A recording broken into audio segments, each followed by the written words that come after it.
For God so loved the world that he gave his only begotten Son. And the language translates it, the only unique one. Not another one like him.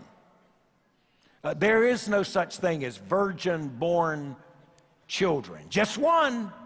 And yet God gave that one unique Son.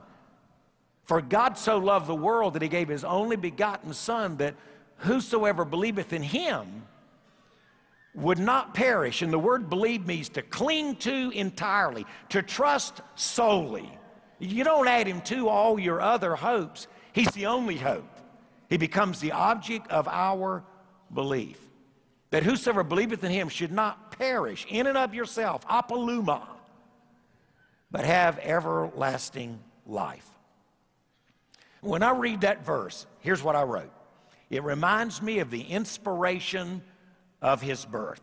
One-of-a-kind virgin Son of God.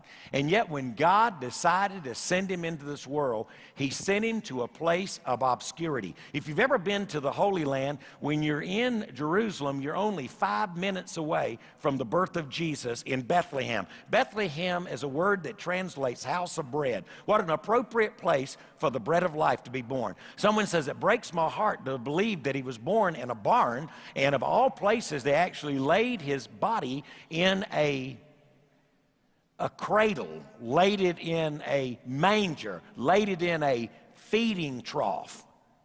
Someone said, what an appropriate place for the Lamb of God that would take away the sins of the world to be born. He was born in Bethlehem. He was reared in another obscure village by the name of Nazareth.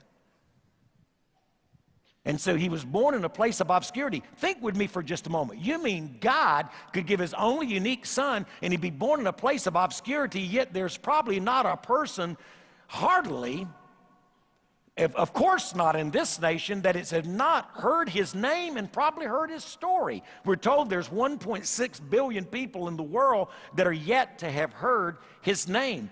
3,500 people groups. Many of them have over 100,000 people in, at least 600 of them, that have never heard his name, have no access to the gospel of Jesus Christ. That's why we take offerings. It only stands to reason that if we really met him and he's who he says he is, God forbid that we would not be generous in trying to get the word out so that the world would at least have the opportunity to say yes or no.